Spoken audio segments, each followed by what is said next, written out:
सचिन जाधव, इचलकरंजी चालक मालक टेम्पो संघटना शहराध्यक्ष।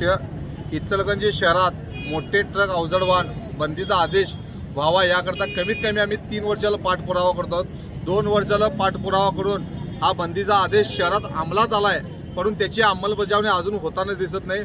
संबंधित आरटीओ कार्यालय इचलकरंजी शहरातून 2 वर्ष झाली तरी फक्त कारवाई हेच प्राधान्य देण्यात येते। मोठ्या तामिळनाडूतून असून किंवा इतर राज्यातून गाड्या इचलकरंजी शहरात गल्लीबोळात फिरत आहेत।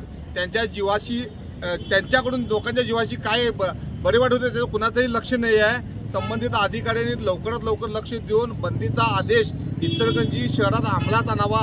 इचलकरंजी शहर हे नगरपालिकेचे महानगरपालिका झाले आहे, तरी पण संबंधित ट्रक करता एक ट्रक टर्मिनल इचलकरंजी शहरात असावं हे अजूनही अंमलात आलेलं नाही। इचलकरंजी शहरातील सर्वात मोठं दुर्दैव समजावे लागेल। इचलकरंजी शहराची लोकसंख्या ही झपाट्यानं वाढत आहे। याचा कोणता लोकप्रतिनिधी विचार करून संबंधित ट्रकांना एका ठिकाणी थांबवून माल भरणी उतरणी करण्यात यावी।